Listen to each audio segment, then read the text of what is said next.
Hi, my name is Stephanie, and today I wanted to talk to you about what to do if you do end up seeking a diagnosis for autism and the assessment results come back as negative or that you do not have autism or are not autistic. If you're looking specifically for thoughts on self-diagnosis, I already made a video on that and you can check that out. Thank you everyone who submitted video ideas for me to consider, as well as my channel members for voting. And specifically on this topic, I'd like to thank viewer Liz because she outlined pretty specifically her ideas and thoughts about this video, which I will be using in part. So thank you all so much. Another thing I want to get out of the way is that I don't have makeup on, and sometimes that can make me look kind of sick or not feeling well or whatnot, especially under the lights that I have, so I'm fine. I'm just not doing great on executive functioning and getting stuff done, and so this is very last minute for me. So I did not do my makeup because, quite frankly, I didn't feel like it. I don't typically do my makeup day to day. I usually almost exclusively do makeup for YouTube. Typically, most conversation around autism diagnosis has to do with the process of getting said diagnosis. So whether that's the first steps or maybe just commentary on how it's not accessible for everyone or how long it can take depending on where you are located and what avenues you go through. Most of the time there's not much conversation on what happens if you get to that assessment, complete the assessment, and the results come back and say, hey, we don't really think autism is an appropriate diagnosis for you. I think part of this actually has a lot to do with how you are assessed. Depending on where you live or are located or who you go to, things can vary a lot, especially in the assessment. So especially with adults, it can be quite varying. I think it's much more standardized for minors, especially children, because most assessments are written specifically to assess children, because the assumption is that you will be able to catch it in the child and be able to, you know, move on from there. And things aren't really designed to catch adults. I do believe that over time this has been shifting and changing a bit, where practitioners are more willing to look at adults and maybe adapt some of the questions to make more sense for adults. However, childhood will always remain very important, including in diagnosing adults, because they need to be sure that these traits and these sorts of things existed as a child, or else they might be looking at something else going on. Some people will get back a detailed assessment result that will go over their kind of answers, or maybe how many points they got toward autistic traits or whatnot in each kind of category, maybe split by DSM-5 requirements and such not. And some people will simply hear back from their psychologist that they do or don't have an autism diagnosis. Now, regardless of whether you get this beautiful detailed form telling you all the reasons, you know, why they think that you do or don't in every little detail, or whether you simply get a yes or no answer, there should be an opportunity to sit down with the practitioner and talk to them about the results and why they think that you don't have autism and what led them to that. Hopefully you'll be able to talk about, you know, maybe places where you didn't meet the criteria and what that could mean, if that means that there's something else that you are facing or dealing with or have or whatever else. In the case that a practitioner comes back and says, I do not believe an autism diagnosis is appropriate, you failed to meet criteria here, here, and here, I would definitely be open to what they're saying. We go to professionals for a reason. They are trained in this kind of thing, and they can look at you much more objectively than you can through your own lens, right?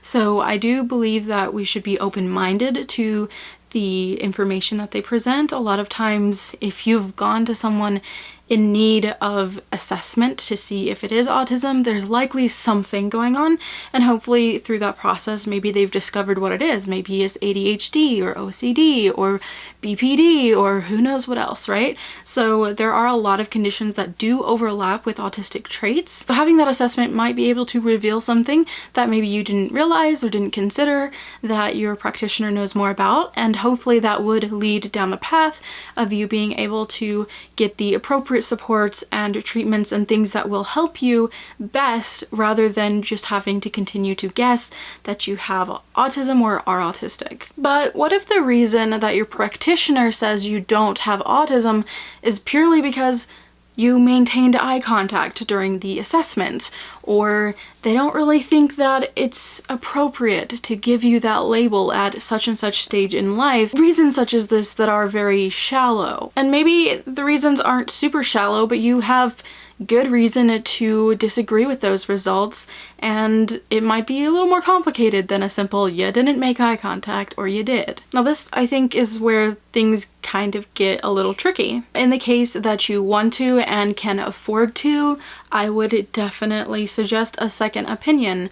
This process can be difficult and frustrating and disheartening, but I don't think you should be denied a diagnosis because the practitioner that assessed you doesn't understand autism very well and thinks by stereotypes that eye contact equals not autistic and stuff like that. I just think that having to live without a diagnosis because of that person's very clear failure isn't really fair or right. And even if it isn't a very obvious bias or lack of understanding that has caused the negative result, having the information, hopefully maybe that detailed assessment result or just the information of the feedback that the first practitioner gave you to be able to bring to the second opinion would be really helpful. So you could explain, here's what they said, here's why I disagree, and here are detailed examples of why I feel that this is inaccurate. Now, in the case of seeking a second opinion, it is likely that you're going to have to do a lot of legwork. If you're like me, you probably already had to do that for the first assessment or situation in the first place, which is really frustrating. I don't know a lot about getting a second opinion because I never had to seek one. I do imagine it might be a bit difficult if you went to a doctor who is skeptical or unsure about you having autism in the first place and asking them for another referral to a different person because you were denied a diagnosis in the first case. Now, it could be that you could call up your doctor's office and tell them, hey, I'd like a referral to another place for a second opinion, and they might be totally cool with it. In other cases, you might have someone who's a little more stubborn that doesn't want to do that because they don't feel that it's appropriate. I personally don't have that experience. However, a lot of places you can pretty much call up directly, and of course finding places that are willing to diagnose adults or assess adults is already kind of a chore. Definitely can be quite the chore. But once you find places that seem maybe they would be open to it, you can call up their office, ask if you have to have a referral, that you would like a second opinion, and most of the places are likely to at least sit down and talk with you for an initial appointment without a referral, but some places, again, will require one, and hopefully you can just call up your doctor's office who gave you the first one to be able to do that. Now, this information is based on limited knowledge from me in the United States. I know that different countries have different healthcare systems and different things work differently. Hopefully getting a second opinion isn't too difficult where you are, other than obviously the emotional and possibly financial strain that it can take. But what if you don't have the resources to get a second opinion, or maybe you're content even though they said you don't, you know you do, maybe they were incompetent, or maybe you just have good reasons why you don't agree with them. What if you're just content being self-diagnosed? I think this is actually where it does get stickier than before. Most people would be willing to say, like, totally okay, like totally valid, and I think this is where the situation actually matters a lot, because we do go to professionals for a reason, because sometimes even our, extensive research online or relating to all these people online and stuff like that might not give us an accurate picture related to us and what we're facing. And again, there are many conditions that do overlap with autism. So I think it matters why. So if you have substantial evidence that they're being inaccurate, or maybe they're being very stereotypical with their interpretations of the DSM-5, or maybe their understanding of autism. Again, if this is one of those people that's like, oh, well, you made eye contact, so you can't be autistic, obviously that opinion doesn't make you any less autistic, and it's totally valid to continue in self-diagnosis, in my personal opinion. However, I do think it is important to take weight when a professional says that you do not, when they personally have gotten to know you and have assessed you. So that's kind of where I am on that personally. I would like to prefer professional information simply because as much as we have worked to get information available to the public, that's going to be maybe more accurate for you than just me making videos or reading articles, etc. But again, if it was like an incompetent person who clearly didn't understand anything, then that doesn't make you less autistic, and I'm really sorry that that would have happened, that you went through everything just to be assessed by someone who's like, oh, eye contact, no autism here. And look, it's also totally fine if you were wrong about being autistic or having autism. There's no shame in having been wrong about it. So if you go to someone and they're very thorough and they get to know you well and they go through this assessment and maybe they conclude something else, that's also okay. I don't think that we should expect every single person who's ever thought, you know, I think this is it, to be 100% accurate about that. That's why we go to professionals. So it's okay if you are wrong. Like, there's nothing wrong with that too. And that doesn't make you any less or maybe not welcome or anything like that. We're all neurodivergent people, and even then, even if you somehow end up to be the most neurotypical person on the planet, we still love you. It's totally fine. But whatever the results are, the whole purpose of a diagnosis is to try to gain understanding. So through this process, what we're trying to do is find answers and use information to be able to help us, right? To help us to grow, to find the right supports, access the, you know, things that we need, those kinds of things. That's why we have diagnoses.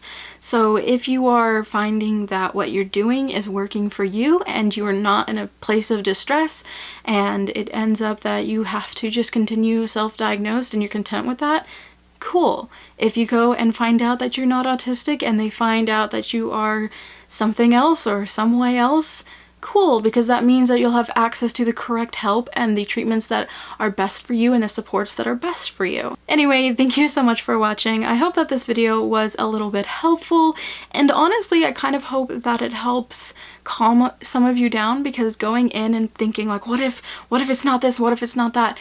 At the end of the day, it's going to be okay. The whole process here is to find answers and find what works for you to help you. And if you don't get a magical label that you thought you were supposed to have, it's going to be okay. Plus, a lot of times, even though we harp on professionals who for some reason don't understand that some of us can make eye contact or have a friend or whatnot, there are many professionals out there who actually do know what they're talking about and may see you and be like, oh yeah, I know you autistic. Anyway, I'm gonna stop dragging this on.